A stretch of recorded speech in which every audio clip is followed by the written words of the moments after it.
सुप्रभात प्यारे बच्चों। आज हम कक्षा 8 की मुख्य पाठ्य पुस्तक बसंत भाग 3 में संकलित सुप्रसिद्ध कवि नरोत्तम दास द्वारा रचित सुदामा चरित इस पाठ का जो है प्रश्नाभ्यास हल करेंगे। सबसे पहला प्रश्न देखें, सुदामा की दीन दशा देखकर श्री कृष्ण की क्या मनोदशा हुई, अपने शब्दों में लिखिए। अब उत्तर देखें।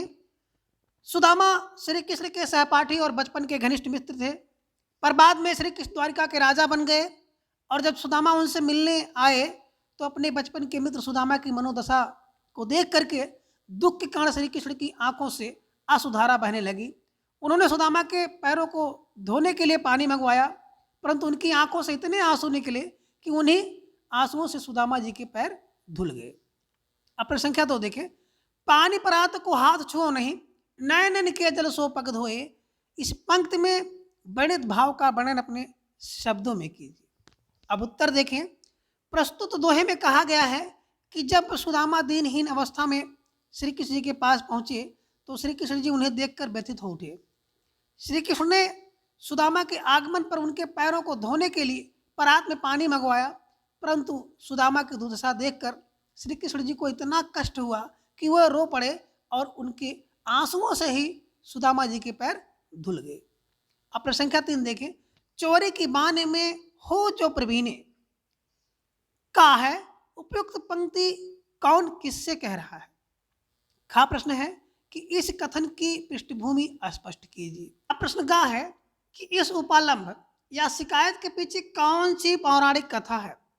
अब उत्तर का देखें कि मतलब कौन किससे कह रहा है, तो उपयुक्त पंक्ति में श्री कृष्ण जी अपने बाल सखा सुदामा से कह रहे हैं। खा का उत्तर होगा कि इस कथन की पृष्ठभूमि सुदामा जी अपनी पत्नी के द्वारा दिए गए चावल को श्री कृष्ण को संकोच बस भेंट स्वरूप नहीं दे पा रहे हैं, परंतु श्री कृष्ण सुदामा पर दोषारोपण करते हुए इसे चोरी कहते हैं और वे कहते हैं कि चोरी में तो तुम पहले से ही निपुण हो। और अगला है, इस उपालब्ध या शिकायत के पीछे कौन सी पौराणिक कथा है। तो पौराणिक कथा है कि बचपन में जब श्री कृष्ण और सुदामा जी साथ साथ संदीपन गुरु जी के आश्रम में अपनी शिक्षा ग्रहण कर रहे थे, तभी एक बार जब श्री कृष्ण और सुदामा जंगल में लकड़ी कट करने के लिए जा रहे थे, तब गुरु माता ने उन्हें रास्ते में खाने के लिए चने दिए थे। सुदामा श्री कृष्ण को बिना बताए चोरी से सारे चने खा गए और श्री कृष्ण सुदामा को उसी चोरी की घटना को याद करवाते हुए कहते हैं कि तुम चोरी की बात में बहुत निपुण हो। और प्रश्न संख्या 4 देखें, द्वारका से खाली हाथ लौटते समय सुदामा मार्ग में क्या क्या सोचते जा रहे हैं, वह कृष्ण के व्यवहार से क्यों खिंच रहे थे। सुदामा के मन की दुविधा को अपने शब्दों में प्रकट कीजिए। अब उत्तर देखिए। द्वारका से खाली हाथ लौटते समय सुदामा का मन बहुत दुखी था। वह श्री कृष्ण द्वारा अपने प्रति किए गए व्यवहार के बारे में सोच रहे थे कि जब वह श्री कृष्ण के पास पहुंचे तो कृष्ण ने आनंद पूर्वक उनका आतिथ्य सत्कार किया।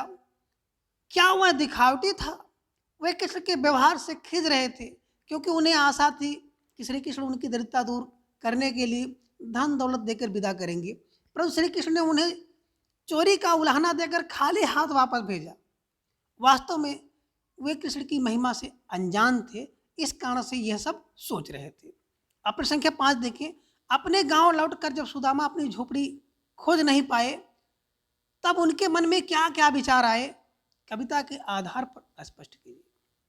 उत्तर देखें। द्वारिका से लौटकर सुदामा जब अपने गांव वापस आए तो अपनी झोपड़ी के स्थान पर बड़े बड़े भव्य महलों को देखकर सबसे पहले तो उनका मन भ्रमित हो गया कि कहीं मैं घूम फिर कर वापस द्वारिका तो नहीं चला आया। उन्होंने पूरा गांव छानते हुए सबसे पूछा, लेकिन उन्हें अपनी झोपड़ी नहीं मिली। अब प्रश्न संख्या 6 देखिए, निर्धनता के बाद मिलने वाली संपन्नता का चित्रण कविता के अंतिम पंक्तियों में वर्णित है, उसे अपने शब्दों में लिखिए। उत्तर देखें। श्री कृष्ण की कृपा से निर्धन सुदामा की दरिद्रता दूर हो गई। जहां सुदामा की टूटी फूटी सी झोपड़ी हुआ करती थी, वहां अब सोने का महल खड़ा है। कहाँ पहले पैरों में पहनने के लिए चप्पल तक नहीं थी, वहां अब घूमने के लिए हाथी घोड़े हैं। पहले सोने के लिए केवल यह कठोर भूमि थी और अब शानदार नरम मुलायम बिस्तरों का इंतजाम है।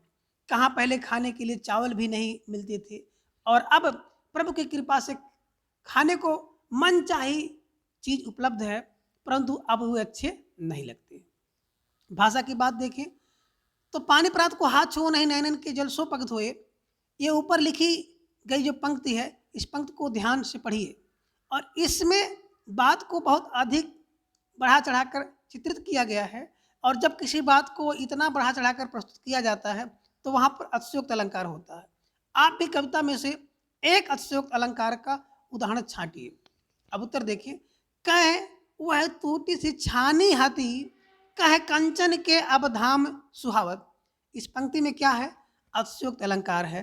टूटी सी झोपड़ी के स्थान पर अचानक कंचन का महल होना अतिशयोक्त अलंकार है। तो प्यारे बच्चों, आज की क्लास में बस इतना। अगले क्लास में हम लोग किसी दूसरे टॉपिक पर चर्चा करेंगे। तब तक के लिए थैंक्स फॉर वॉचिंग।